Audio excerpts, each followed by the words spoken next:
저 앞으로 이 집 며느리가 될 사람입니다. 지연의 당돌한 목소리가 거실을 울렸습니다. 불쑥 들이닥친 낯선 여자의 한마디에 명절 아침 따뜻해야 할 집안 분위기는 순식간에 얼어붙었습니다. 남편 태수는 웃으며 뻔뻔하게 말했습니다. 어서 와. 이 사람이 제가 사랑하는 여자입니다. 오늘부로 이 집의 안주인은 정숙이 아니라 지연입니다.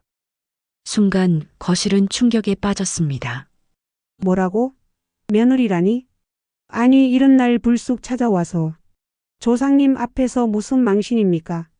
친척들의 술렁임은 점점 커져갔고 시어머니는 손에 들고 있던 젓가락을 떨어뜨린 채 숨조차 제대로 쉬지 못했습니다. 그리고 모든 시선은 아내 정숙에게로 향했습니다. 오늘 이야기가 궁금하시다면 구독과 좋아요를 꼭 눌러주세요. 그럼 이야기 시작하겠습니다. 추석 아침 대저택 거실에서 정숙은 한복 치마폭을 여미며 차례상을 준비했습니다. 친척들이 하나둘 모여들며 웃음소리가 오갔습니다. 남편 태수는 응접실에서 어른들과 담소를 나누고 있었습니다. 바로 그 순간이었습니다. 현관문이 갑자기 열렸습니다. 찬바람이 거실로 밀려들었고 모두의 시선이 현관 쪽으로 향했습니다. 화려한 버건디색 트렌치 코트를 걸친 30대 후반의 여인이 서 있었습니다. 진한 화장, 붉은 립스틱, 짙은 향수 냄새가 거실까지 풍겨왔습니다. 지연이었습니다. 저 앞으로 이 집 며느리가 될 사람입니다. 또렷하고 당당한 목소리였습니다. 그 말이 떨어지자마자 거실은 순식간에 얼어붙었습니다. 친척들은 입을 벌린 채 서로를 쳐다보았고 시어머니는 어머나 세상에 하며 가슴을 부여잡았습니다. 이게 무슨 일이야? 명절 아침에 이게 무슨 망신이람? 시어머니의 목소리는 떨렸습니다. 분노보다는 당혹감이 더 컸습니다. 친척 어른 하나가 벌떡 일어나 소리쳤습니다. 도대체 누구요? 당신 어떻게 남의 집에 함부로 들어와서? 지연은 전혀 주눅 들지 않았습니다. 오히려 여유롭게 코트를 벗으며 거실 안쪽으로 걸어 들어왔습니다. 검은색 니트 원피스가 드러났고 목에는 진주 목걸이가 빛났습니다. 마치 이 집의 주인이라도 되는 양 당당한 걸음걸이였습니다. 지연의 시선은 정숙을 향하고 있었습니다. 정숙은 차례상 앞에 그대로 서서 아무런 표정 변화 없이 지연을 바라보았습니다. 놀라지도 분노하지도 않았습니다. 마치 이 상황을 이미 알고 있었던 사람처럼 침착했습니다. 저 사람이 누구야? 형님, 이게 대체 어떻게 된 거요? 친척들의 추궁이 쏟아졌습니다. 태수는 응접실에서 천천히 일어났습니다. 얼굴은 새하얗게 질려 있었습니다. 입술을 떨며 한참을 망설이던 태수가 마침내 입을 열었습니다. 맞습니다. 그 한마디에 거실은 더욱 소란스러워졌습니다. 맞다니 무슨 소리야? 조상님 앞에서 이게 무슨 짓이람? 태수는 고개를 숙인 채 떨리는 목소리로 말을 이었습니다. 이 사람 이제 제 곁에 있을 여자입니다. 순간 거실의 모든 공기가 멈춘 듯 했습니다. 친척들은 믿을 수 없다는 표정으로 태수를 쳐다보았고 시어머니는 그대로 소파에 주저앉으며 울음을 터뜨렸습니다. 내가 무슨 죄를 지었기에 명절날 이런 망신을 당해야 하나? 친척 중 한 사람이 정숙에게 다가왔습니다. 안타까운 표정으로 어깨를 감싸며 위로했습니다. 정숙아, 괜찮아? 어떻게 이런 일이? 하지만 정숙은 아무 대꾸도 하지 않았습니다. 그저 조용히 지연을 바라볼 뿐이었습니다. 그 눈빛은 놀랍도록 차분했습니다. 흔들림이 전혀 없었습니다. 모든 시선이 정숙에게 쏠렸습니다. 사람들은 정숙이 어떤 반응을 보일지 숨죽이며 지켜보았습니다. 울부짖을까 아니면 기절할까 혹은 당장 남편에게 달려들까? 그러나 정숙은 그 어떤 것도 하지 않았습니다. 천천히 차례상 위에 놓인 술잔을 집어들었습니다. 맑은 청주가 담긴 작은 잔이었습니다. 친척들은 그 모습을 보며 더욱 긴장했습니다. 정숙은 지연을 향해 한 걸음 다가갔습니다. 먼 길 오느라 고생했겠네요. 차분한 목소리였습니다. 떨림도 분노도 없었습니다. 우리 집안의 첫 인사, 술 한 잔으로 받으시죠. 정숙은 술잔을 지연에게 내밀었습니다. 거실은 다시 한번 술렁였습니다. 친척들은 경악했습니다. 정숙이가 정신이 나갔나? 어떻게 저런 여자한테 술잔을 내미나? 시어머니는 울먹이며 소리쳤습니다. 정수가 정신 차려. 저런 여우 같은 년한테 왜 그래? 시동생도 황급히 달려와 정숙의 팔을 붙잡았습니다. 형님, 왜 이러세요? 저런 파렴치한 여자한테 술잔을 내밀면 어떡해요? 하지만 정숙은 미동도 하지 않았습니다. 술잔을 든 손은 흔들림 없이 곧게 뻗어 있었습니다. 지연은 순간 당황한 기색을 보였습니다. 이런 반응은 예상하지 못했던 것입니다. 아내가 소리 지르거나 울거나 발작하는 모습을 기대했을 겁니다. 하지만 정숙은 너무나 침착했습니다. 그 침착함이 오히려 지연을 불안하게 만들었습니다. 그래도 지연은 곧 오만한 미소를 지으며 술잔을 받아들었습니다. 고맙습니다. 지연은 술잔을 단숨에 비웠습니다. 그리고 정숙을 똑바로 바라보며 빈 잔을 돌려주었습니다. 마치 승리한 사람처럼 도전적인 눈빛이었습니다. 태수는 그 광경을 보며 안도의 한숨을 쉬었습니다. 정숙이 조용히 받아들이는 것 같았기 때문입니다. 태수는 지연의 어깨를 감싸며 친척들을 둘러보았습니다. 여러분, 이해해 주십시오. 저도 더 이상 거짓으로 살 수 없었습니다. 친척들은 고개를 저으며 한숨을 내쉬었습니다. 누군가는 망했다. 이 집안 완전히 망했어 하고 중얼거렸습니다. 시어머니는 울음을 그치지 못했습니다. 우리 집안 망신이 이게 모람 조상님께 무슨 낯으로. 정숙은 빈 술잔을 도로 차례상 위에 올려놓았습니다. 그리고 다시 한번 지연을 바라보았습니다. 이번에는 입가에 희미한 미소가 번졌습니다. 그것은 환영의 미소가 아니었습니다. 오히려 차갑고 날카로운 무언가였습니다. 마치 사냥꾼이 덫에 걸린 짐승을 바라보는 듯한 눈빛이었습니다. 거실의 공기는 무겁게 가라앉았습니다. 추석 아침에 화기애애했던 분위기는 온데간데 없이 사라졌습니다. 대신 긴장과 불안, 그리고 알 수 없는 예감이 공간을 채웠습니다.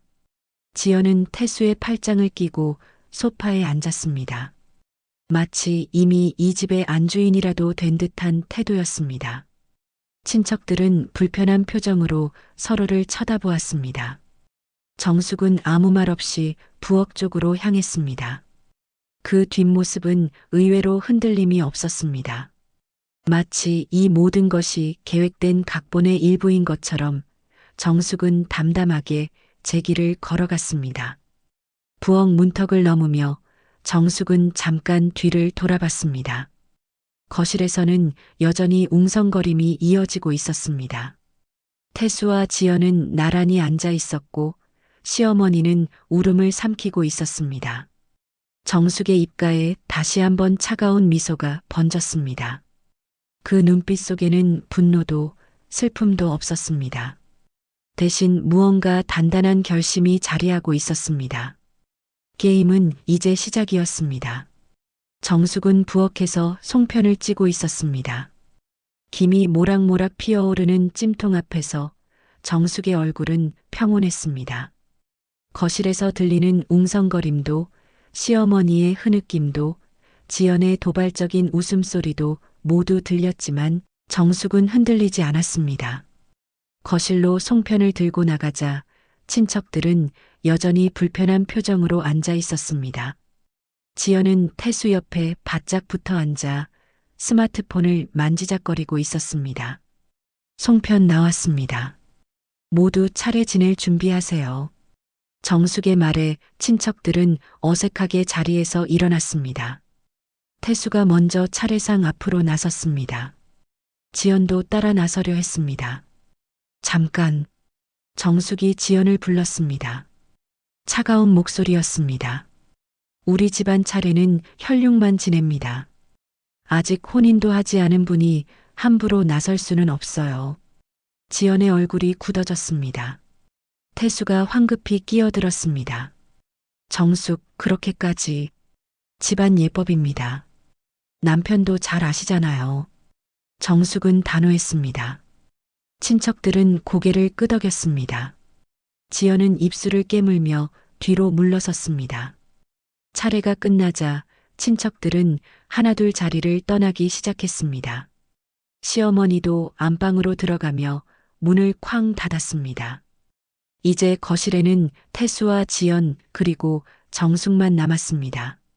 지연이 소파에 다리를 꼬고 앉으며 입을 열었습니다. 이제 솔직하게 이야기하죠. 저는 태수 씨와 결혼할 겁니다. 이혼 서류에 도장만 찍으시면 됩니다. 태수는 고개를 숙인 채 아무 말도 하지 못했습니다. 정숙은 천천히 지연 앞으로 다가갔습니다. 급하시네요. 차 한 잔 드시고 천천히 이야기하시죠. 정숙은 찻잔을 꺼내 녹차를 우려냈습니다. 그리고 지연 앞에 조용히 내려놓았습니다. 지연은 비웃듯 웃으며 찻잔을 들었습니다. 생각보다 침착하시네요. 전 당장 머리채라도 잡을 줄 알았는데. 정숙은 대꾸하지 않았습니다. 대신 조용히 물었습니다. 남편과는 언제부터였나요? 3년 전부터요. 처음엔 우연히 만났는데 태수 씨가 저한테 반하셨죠. 지연은 태수를 바라보며 득의양양한 표정을 지었습니다. 태수는 여전히 고개를 들지 못했습니다. 3년. 정숙은 중얼거렸습니다. 3년 동안 남편이 다른 여자를 만나고 있었다는 사실이 이제야 공식적으로 확인된 것입니다. 남편 재산이 얼마나 되는지 아세요? 정숙의 질문에 지연은 잠깐 망설였습니다. 그야 회사도 있고 부동산도 많으니까. 정확히 모르시는군요. 정숙은 찻잔을 들어 한 모금 마셨습니다. 제가 알려드릴게요.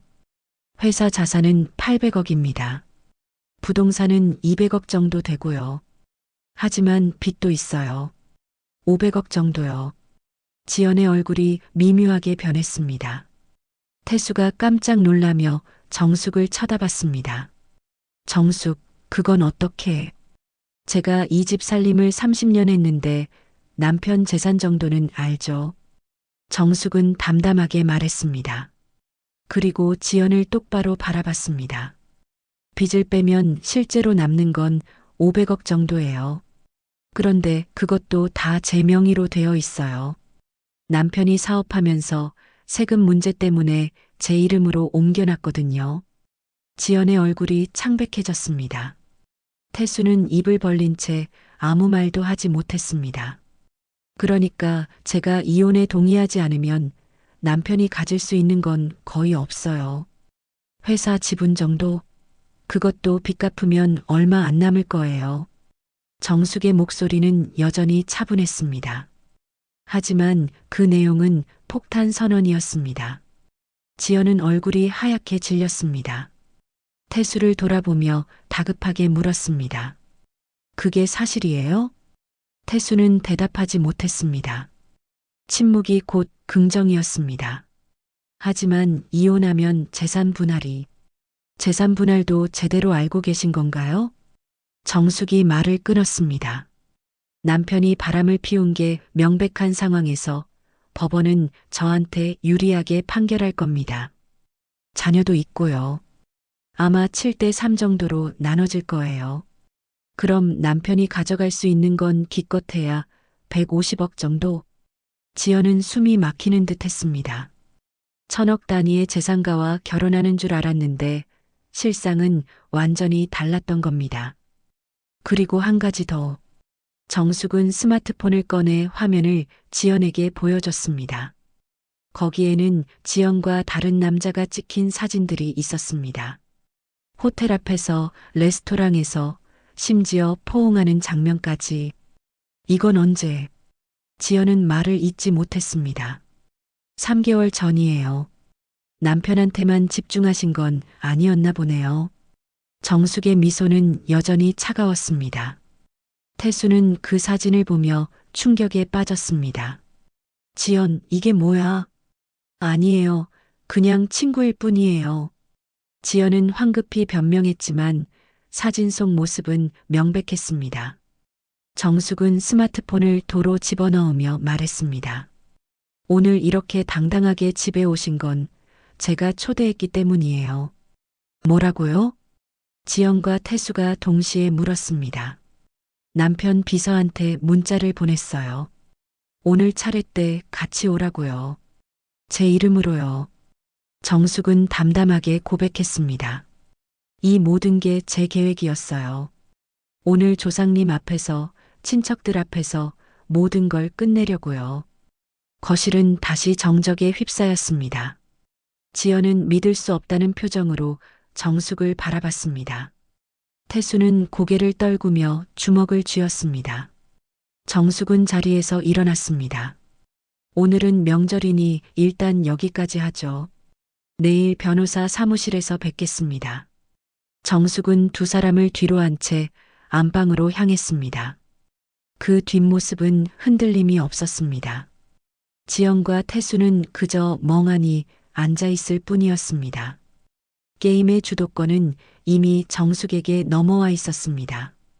다음 날 아침 정숙은 일찍 일어나 옷을 차려입었습니다. 검은색 정장에 진주 귀걸이, 단정하게 묶은 머리. 거울 속 정숙의 모습은 30년 전 신부 때보다 더 당당해 보였습니다. 안방 문을 나서자 거실에서는 태수가 소파에 앉아 있었습니다. 밤새 한숨도 못 잔 듯 눈이 충혈되어 있었습니다. 지연은 보이지 않았습니다. 어디 가는 거요? 태수가 물었습니다. 목소리는 지쳐 있었습니다. 변호사 사무실이요. 어제 말씀드렸잖아요. 정숙은 담담하게 대답하며 현관으로 향했습니다. 정숙, 잠깐만. 태수가 정숙의 팔을 붙잡았습니다. 정숙은 그 손을 내려다봤습니다. 이혼은 못해. 회사가 망하면 우리 아들은 어떻게 되는 거요? 아들 걱정은 하시는군요. 정숙은 차갑게 웃었습니다. 3년 동안 다른 여자 만날 때는 아들 생각 안 하셨나요? 태수는 할 말을 잃었습니다. 정숙은 그 손을 뿌리치고 현관문을 나섰습니다. 차 안에서 정숙은 잠시 눈을 감았습니다. 심장이 빠르게 뛰었지만 손은 떨리지 않았습니다. 준비한 만큼 해낼 수 있을 거라는 확신이 있었습니다. 변호사 사무실은 강남 한복판에 있었습니다. 정숙이 도착했을 때 이미 지연과 태수가 먼저 와 있었습니다. 지연은 어제와 달리 수수한 옷차림이었습니다. 화장도 연하게 했습니다. 하지만 눈빛만큼은 여전히 날카로웠습니다. 어서 오세요, 김정숙님. 변호사가 정숙을 맞이했습니다. 50대 초반의 여성 변호사였습니다. 이름은 최은주, 가정법 전문가로 유명한 사람이었습니다. 앉으세요. 오늘은 양측의 입장을 정리하는 자리입니다. 최은주 변호사가 회의실 테이블을 가리켰습니다. 정숙은 태수와 지연 맞은편에 앉았습니다. 먼저 김태수 씨 측 입장을 들어보겠습니다. 태수가 입을 열었습니다. 저는 아내와 원만하게 이혼하고 싶습니다. 재산은 반반으로 나누고. 반반이라고요? 정숙이 태수의 말을 끊었습니다. 유책 배우자가 재산을 반이나 가져간다는 게 말이 됩니까? 유책 배우자라니 그건. 태수가 변명하려 했지만 최은주 변호사가 손을 들어 제지했습니다.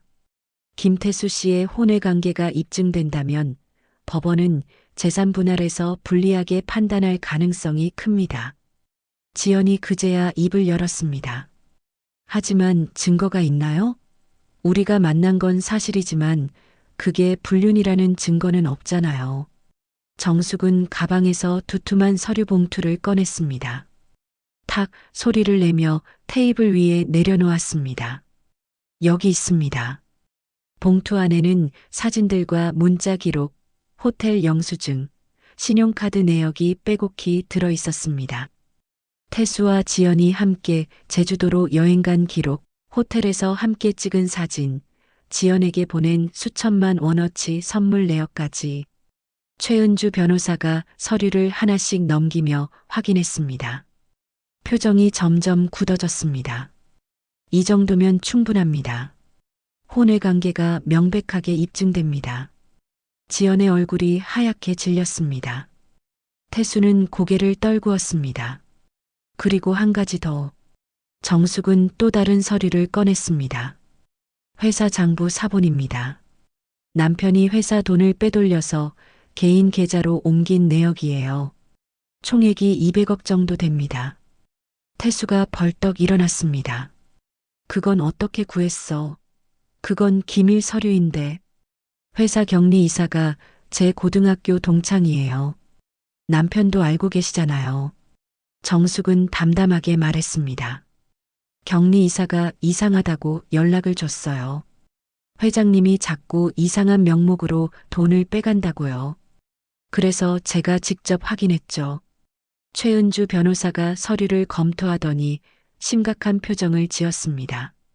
이건 횡령입니다. 고소하시면 형사처벌을 받을 수 있어요. 고소는 안 할 겁니다. 정숙이 말했습니다. 대신 조건이 있어요. 재산의 80%를 제가 가져갑니다. 회사 경영권도 아들에게 넘기고요. 남편은 20%만 가지고 조용히 떠나시면 됩니다. 80%라니. 지연이 소리쳤습니다. 그럼 우리한테 남는 게 뭐가 있어요? 200억 정도 남죠. 정숙은 차갑게 웃었습니다. 그것도 싫으시면 고소하겠습니다. 그럼 남편은 감옥에 가시고 재산은 전부 제가 가져가게 돼요. 회의실은 정적에 휩싸였습니다. 태수는 주먹을 쥔 채 떨고 있었습니다. 지연은 입술을 깨물며 눈물을 참고 있었습니다. 그때 회의실 문이 열렸습니다. 어린 소년이 들어왔습니다. 7살쯤 되어 보이는 아이였습니다. 엄마. 소년이 지연에게 달려갔습니다. 지연은 아이를 안으며 정숙을 노려봤습니다. 이 아이가 김태수 회장님의 진짜 아들입니다. 지연의 선언에 최은주 변호사가 놀란 표정을 지었습니다. 정숙은 눈 하나 깜짝하지 않았습니다. 친자 확인은 했나요? 정숙의 질문에 지연은 당황했습니다. 그야 태수 씨가 인정하셨으니까. 법적으로는 친자 확인서가 필요합니다. 최은주 변호사가 끼어들었습니다. 친자 확인 없이는 상속권을 주장할 수 없어요. 정숙은 소년을 바라봤습니다. 아이는 겁먹은 표정으로 엄마 뒤에 숨었습니다. 친자 확인을 해보시죠. 제가 비용을 내겠습니다. 정숙의 제안에 지연은 움찔했습니다. 태수도 불안한 표정을 지었습니다. 왜요?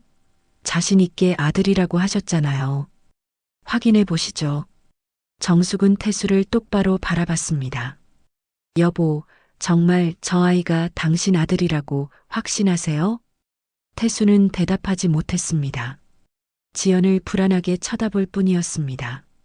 사실 태수도 확신이 없었습니다. 지연이 임신했다고 말했을 때 그냥 믿었을 뿐이었습니다.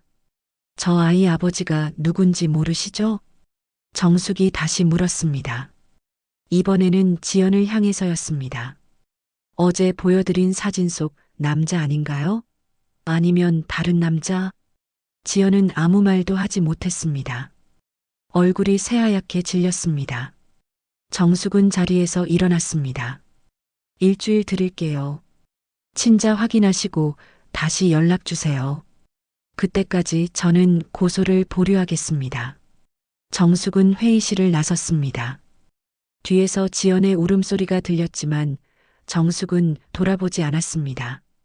엘리베이터를 타고 내려오며 정숙은 처음으로 한숨을 내쉬었습니다. 30년 참았던 분노와 슬픔이 한꺼번에 밀려왔습니다. 하지만 눈물은 나오지 않았습니다. 이제 겨우 시작일 뿐이었습니다. 일주일이 흘렀습니다. 정숙은 그동안 조용히 집안을 정리했습니다. 태수의 서재에 있던 중요한 서류들을 모두 복사해 두었고 회사 격리 이사와도 여러 차례 통화했습니다. 증거는 충분했습니다. 태수는 그 일주일 동안 집에 돌아오지 않았습니다. 아마도 지연과 함께 있을 것이었습니다. 정숙은 개의치 않았습니다. 오히려 혼자 있는 시간이 편했습니다. 그런데 사흘째 되는 날, 집 앞에 낯선 차가 멈춰 섰습니다. 차에서 내린 사람은 지연의 어머니였습니다. 50대 중반으로 보이는 여인이었습니다. 화려한 옷차림에 진한 향수 냄새, 딸과 똑 닮았습니다. 초인종이 울렸습니다. 정숙은 잠시 망설이다 문을 열었습니다. 무슨 일이세요? 김정숙 씨 맞죠? 저는 박지연 어머니입니다. 여인은 거침없이 집 안으로 들어왔습니다. 정숙은 황당했지만 일단 거실로 안내했습니다. 앉으세요. 아니, 설 필요 없어요. 금방 갈 테니까. 지연 어머니는 가방에서 봉투 하나를 꺼냈습니다. 두툼한 봉투였습니다. 여기 5억 있어요. 이거 받고 조용히 이혼해 주세요. 정숙은 봉투를 보지도 않았습니다. 필요 없습니다. 뭐라고요? 지연 어머니의 목소리가 높아졌습니다. 5억이면 평생 먹고 살 수 있잖아요. 왜 이렇게 고집을 부리는 거예요? 제 남편 재산이 1,000억인데 왜 5억을 받고 물러나야 하죠? 정숙은 차분하게 대답했습니다. 그리고 저는 이혼 안 합니다. 남편이 원하면 남편이 나가면 돼요. 이 여자가 지금... 지연 어머니가 소리쳤습니다. 우리 딸이 임신까지 했는데 어떻게 이럴 수가 있어요? 임신이요? 정숙은 처음 듣는 소리였습니다. 네, 우리 딸이 지금 둘째를 임신했어요. 그런데 당신 때문에 스트레스 받아서 유산할 뻔했다고요. 지연 어머니는 울먹이기 시작했습니다. 하지만 정숙은 전혀 동요하지 않았습니다. 친자 확인은 하셨나요? 뭐라고요?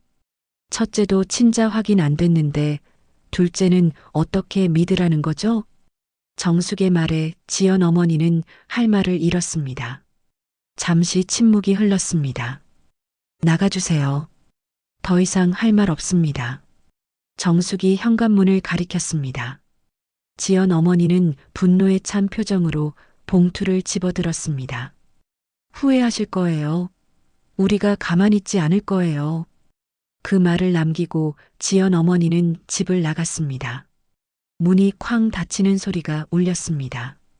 정숙은 소파에 앉아 한숨을 내쉬었습니다.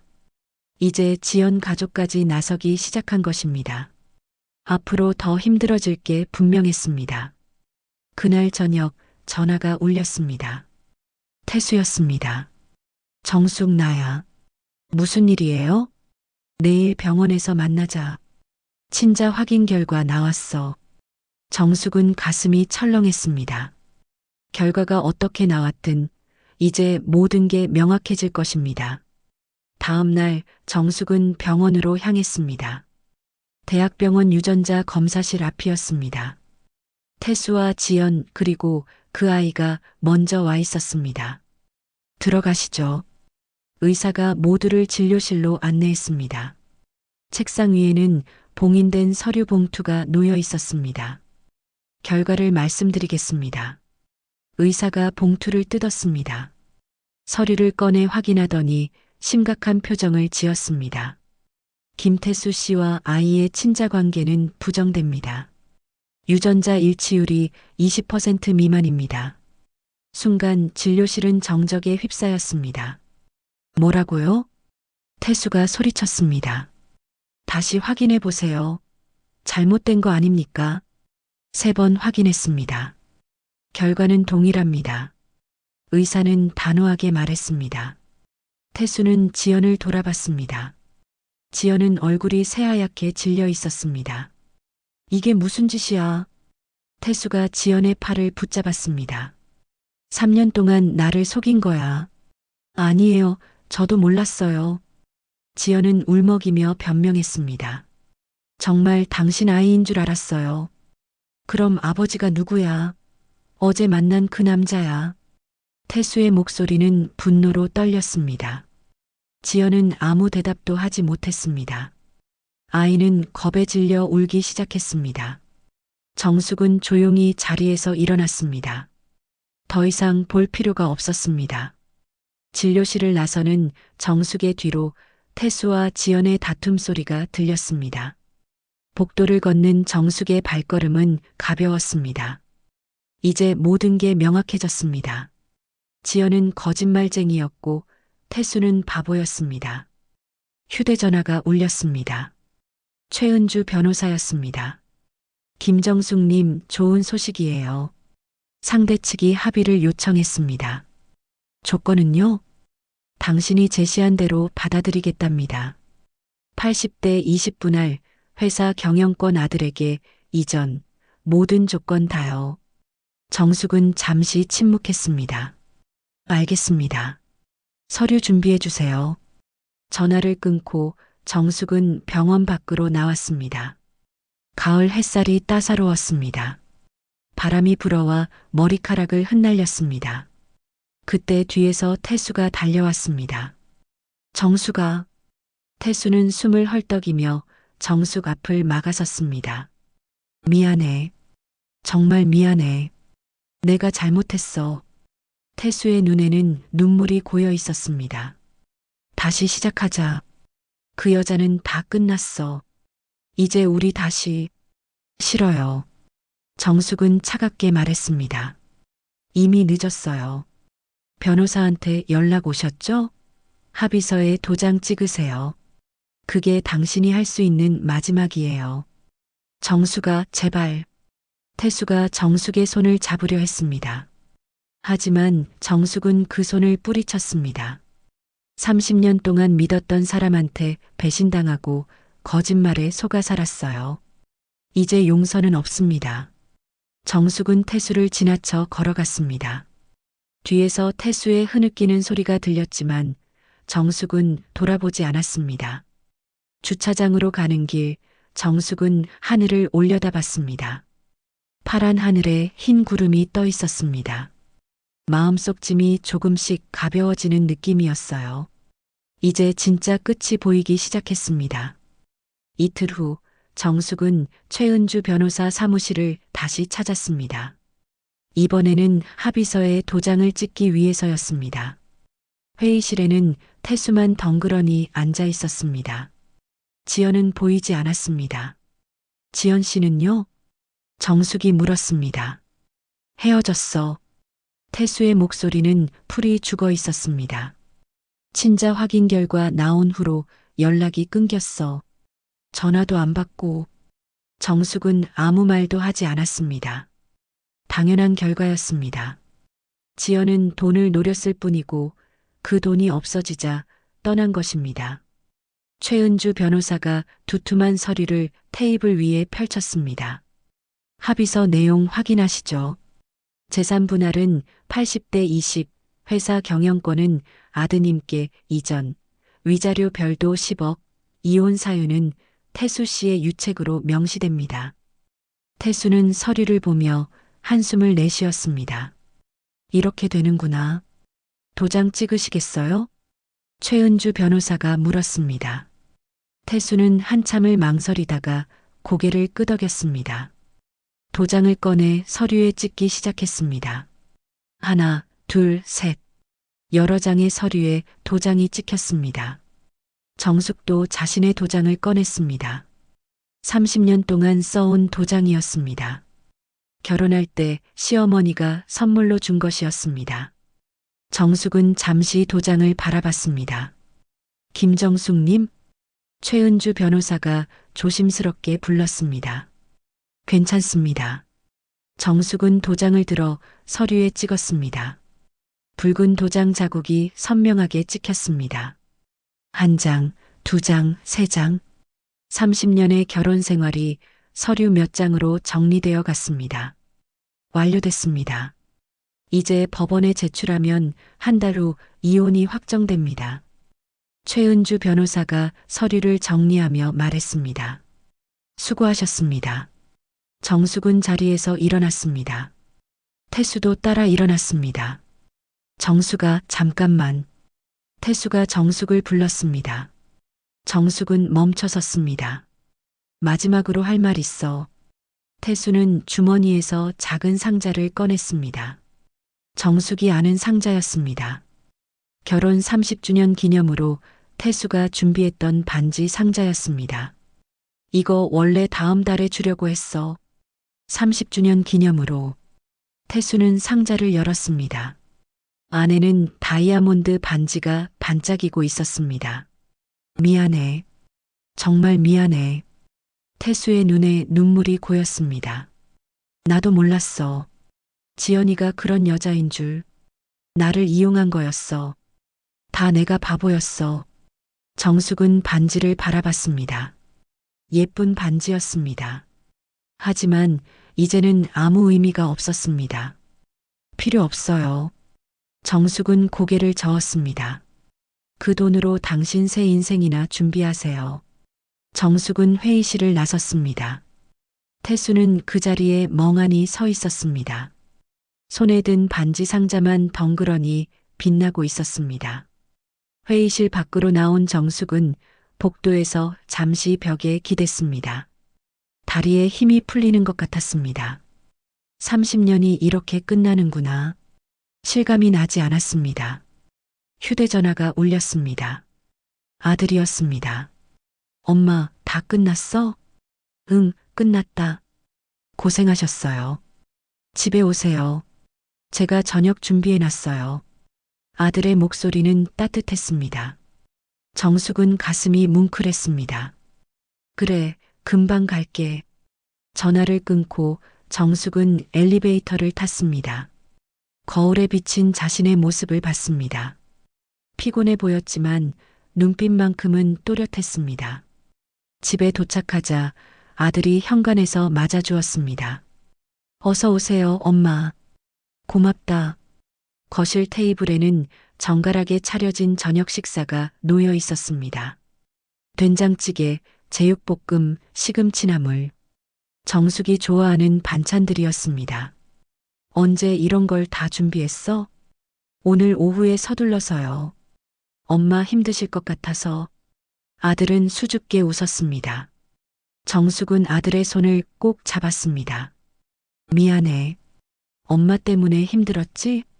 무슨 말씀이세요? 엄마가 옳은 일 하신 거예요. 아들은 정숙을 안아주었습니다.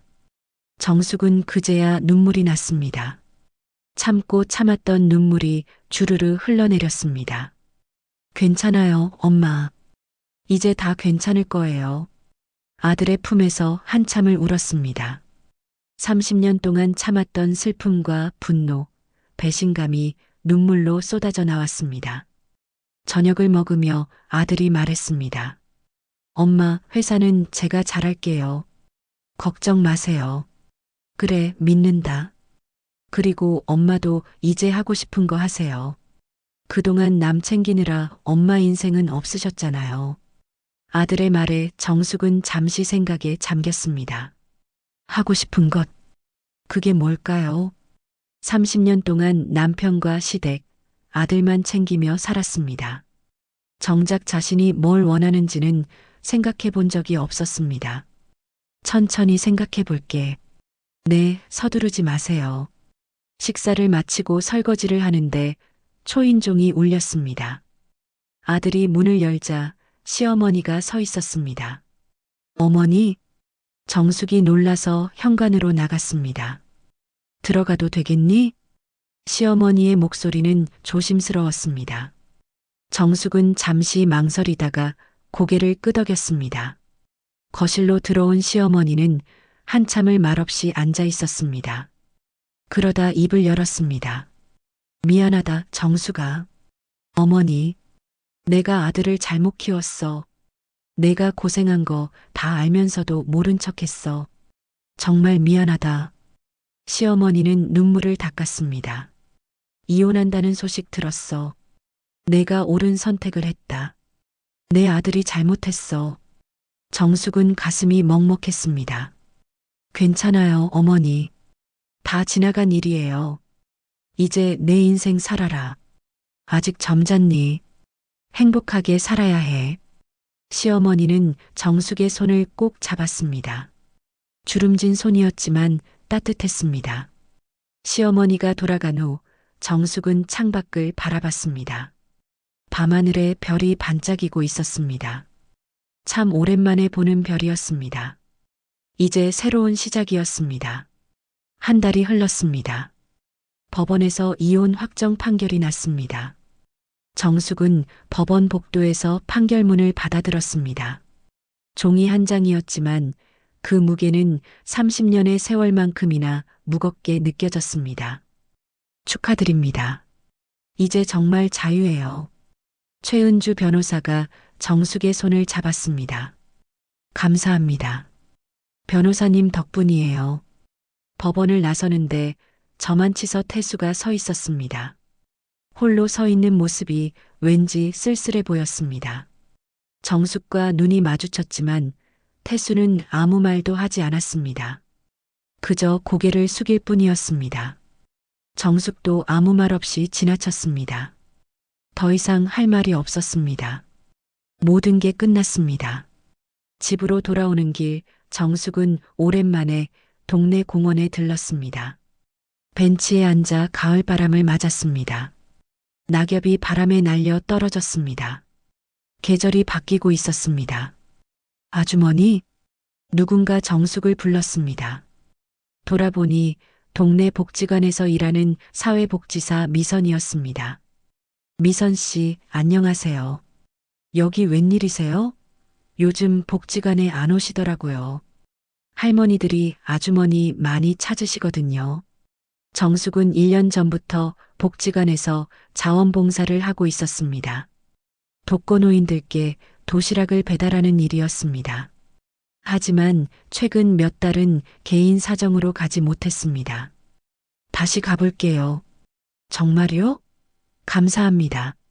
미선은 환하게 웃었습니다. 다음 날 정숙은 복지관을 찾았습니다. 오랜만에 오는 길이었지만 발걸음은 가벼웠습니다. 복지관 안으로 들어서자 익숙한 냄새가 났습니다. 밥 짓는 냄새, 된장찌개 끓이는 냄새. 정숙 씨, 어머, 오랜만이네.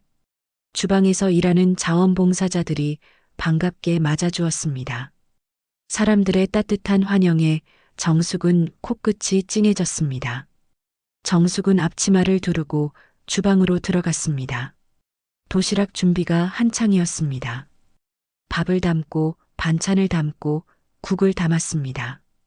손에 익은 일이었습니다. 도시락을 들고 독거노인 댁을 방문했습니다. 첫 번째 집은 80대 할머니가 사는 곳이었습니다. 할머니, 도시락 왔어요. 문을 두드리자 할머니가 문을 열었습니다. 어머, 정숙 씨, 오랜만이네. 그동안 어디 갔었어? 죄송해요, 할머니. 그동안 바빴어요. 괜찮아, 괜찮아. 이렇게 와줘서 고마워. 할머니는 정숙의 손을 꼭 잡았습니다. 그 손길이 따뜻했습니다. 도시락을 전달하고 돌아오는 길 정숙은 이상하게 마음이 편안했습니다. 지난 몇 달간 느끼지 못했던 평화로움이었습니다. 며칠 후 정숙은 오랜만에 친구들을 만났습니다. 고등학교 동창들이었습니다. 10년 만의 모임이었습니다. 정수가 오랜만이다. 친구들은 반갑게 맞아주었습니다. 레스토랑에 둘러앉아 이런저런 이야기를 나눴습니다. 정수가 너 이혼했다며? 한 친구가 조심스럽게 물었습니다. 응, 한 달 전에. 괜찮아? 응, 괜찮아. 오히려 홀가분해. 친구들은 정숙의 얼굴을 살폈습니다. 그 얼굴에는 슬픔보다는 평온함이 있었습니다. 잘했어. 그런 남편은 차버리는 게 맞아. 그런데 앞으로 뭐 할 거야? 친구의 질문에 정숙은 잠시 멈췄습니다. 사실 카페를 하고 싶었어. 카페? 응, 작은 카페. 동네 어르신들이 편하게 오실 수 있는 그런 곳. 정숙은 조심스럽게 말했습니다. 오래전부터 꿈꿔왔던 일이었습니다. 하지만 결혼하고 아이 키우느라 잊고 지냈습니다. 좋은데, 해봐. 그래, 지금이 기회야. 친구들은 정숙을 격려했습니다. 집으로 돌아오는 길, 정숙은 동네를 둘러봤습니다. 빈 상가가 하나 보였습니다. 작은 공간이었지만 카페를 하기엔 딱 좋은 크기였습니다. 한번 해볼까? 정숙의 마음속에 새로운 불씨가 지펴지기 시작했습니다. 그날 밤 정숙은 노트를 꺼내 카페 계획을 적기 시작했습니다. 카페 이름, 메뉴, 인테리어. 하나하나 적어 내려가는 것만으로도 가슴이 두근거렸습니다. 문득 창밖을 바라봤습니다. 밤하늘에 별이 반짝이고 있었습니다. 오랜만에 보는 별이었습니다. 30년 동안 남을 위해 살았습니다. 이제는 자신을 위해 살 차례였습니다. 정숙은 노트에 카페 이름을 적었습니다. 새봄 카페. 새로운 봄이 오고 있었습니다. 정숙의 인생에도 마음속에도. 그로부터 석 달이 지났습니다. 정숙은 동네 빈 상가를 계약했습니다. 작은 공간이었지만 꿈을 담기에는 충분했습니다. 드디어 카페 오픈 날이었습니다. 새봄 카페라는 간판이 햇살에 반짝였습니다. 정숙은 새벽부터 일어나 커피를 내리고 샌드위치를 만들었습니다. 오전 10시 첫 손님들이 들어오기 시작했습니다. 복지관 어르신들, 친구들, 이웃 주민들. 작은 카페는 금세 사람들로 가득 찼습니다. 오후가 되자 뜻밖의 손님이 찾아왔습니다. 태수였습니다. 손에는 꽃다발을 들고 있었습니다. 오픈 축하해. 태수는 조심스럽게 꽃다발을 내밀었습니다. 고맙습니다. 앉으세요. 정숙은 담담하게 태수를 카페 안으로 안내했습니다. 태수는 창가 자리에 앉았습니다. 커피 한 잔 드릴게요. 정숙은 정성껏 커피를 내렸습니다. 태수 앞에 커피잔을 놓자 태수는 한참 동안 말없이 잔을 바라봤습니다. 정숙아. 태수가 떨리는 목소리로 불렀습니다. 정말 미안해. 30년 동안 당신한테 잘해준 적이 없었어. 당연하게만 생각했어. 태수의 눈에 눈물이 고였습니다. 다 잃고 나니까 알겠더라. 내가 얼마나 소중한 걸 버렸는지. 지연이는 돈만 보고 온 거였어. 당신처럼 진심으로 나를 아껴준 사람은 없었는데. 정숙은 아무 말 없이 태수를 바라봤습니다. 다시 시작할 수 있을까? 이번엔 제대로 할게. 제발. 안 돼요. 정숙은 고개를 저었습니다. 이미 늦었어요. 30년 동안 쌓아온 신뢰를 당신이 무너뜨렸어요. 그건 다시 세울 수 없어요. 태수는 고개를 떨구었습니다. 알아. 내가 잘못했어. 그냥 용서받고 싶었어. 용서는 시간이 필요해요. 지금은 각자의 길을 가는 게 맞아요. 정숙의 목소리는 단호했지만 차갑지는 않았습니다. 잘 살아요. 건강하시고. 태수는 커피를 다 마시고 자리에서 일어났습니다. 카페 문을 나서며 한 번 더 뒤돌아봤지만 정숙은 이미 다른 손님을 맞이하고 있었습니다. 저녁 무렵 또 다른 손님이 찾아왔습니다. 지연이었습니다. 얼굴이 많이 야위어 있었고 화려하던 모습은 온데간데 없었습니다. 어서 오세요. 정숙은 담담하게 인사했습니다. 앉으세요. 뭐 드릴까요? 아메리카노요. 지연은 조심스럽게 자리에 앉았습니다. 정숙은 커피를 내려 지연 앞에 놓았습니다. 저 사과하러 왔어요. 지연이 떨리는 목소리로 말했습니다. 제가 정말 잘못했어요. 욕심 때문에 남의 가정을 망쳤어요. 그 벌을 받고 있어요. 지연의 눈에 눈물이 고였습니다. 태수 씨는 떠났고 아이 아빠도 연락 끊었어요. 혼자 아이 키우려니 정말 힘들어요. 그제야 깨달았어요. 제가 얼마나 어리석었는지. 지연은 고개를 숙였습니다. 용서해달라는 건 아니에요. 그냥 진심으로 미안하다고 말하고 싶었어요. 정말 죄송합니다. 정숙은 한참 동안 침묵했습니다. 그러다 천천히 입을 열었습니다. 저도 한때는 당신을 정말 미워했어요. 밤마다 잠 못 이루고 울었죠. 지연은 더욱 고개를 숙였습니다. 하지만 이제는 괜찮아요. 미워해봤자 제 삶만 괴로울 뿐이더라고요. 정숙은 창밖을 바라봤습니다. 당신도 힘들겠지만 아이는 잘 키우세요. 아이한테는 죄가 없잖아요. 지연은 눈물을 흘리며 고개를 끄덕였습니다. 감사합니다. 정말 감사합니다. 지연은 커피값을 놓고 카페를 나갔습니다. 해가 지고 카페 문을 닫을 시간이었습니다. 정숙은 마지막 손님을 배웅하고 혼자 카페에 남았습니다. 조명을 끄고 창밖을 바라봤습니다. 문득 추석날의 기억이 떠올랐습니다. 지연이 현관문을 열고 들어섰던 그 순간, 친척들의 경악, 시어머니의 울음, 남편의 배신, 모든 것이 무너지는 것 같았던 그날. 하지만 정숙은 흔들리지 않았습니다. 오히려 그날이 시작이었습니다. 지연에게 술잔을 건넨 그 순간부터 정숙은 이미 계획을 세우고 있었습니다. 차분하게, 냉정하게 한 걸음씩 30년 동안 쌓아온 지혜로 정숙은 모든 것을 준비했습니다. 재산 정리, 증거 확보, 법적 대응, 그리고 마침내 승리했습니다. 그날 무너진 건 내 인생이 아니었어. 거짓과 배신으로 쌓아올린 허상이 무너졌을 뿐이야. 그 폐허 위에서 정숙은 다시 일어섰습니다. 이제 누구도 정숙을 무너뜨릴 수 없었습니다. 정숙은 앞치마를 벗고 가방을 챙겼습니다. 카페 문을 나서며 간판을 올려다봤습니다. 새봄 카페. 정말 새로운 봄이 왔습니다. 집으로 가는 길 정숙은 가벼운 발걸음으로 걸었습니다. 가을바람이 불어왔지만 차갑지 않았습니다. 오히려 상쾌했습니다.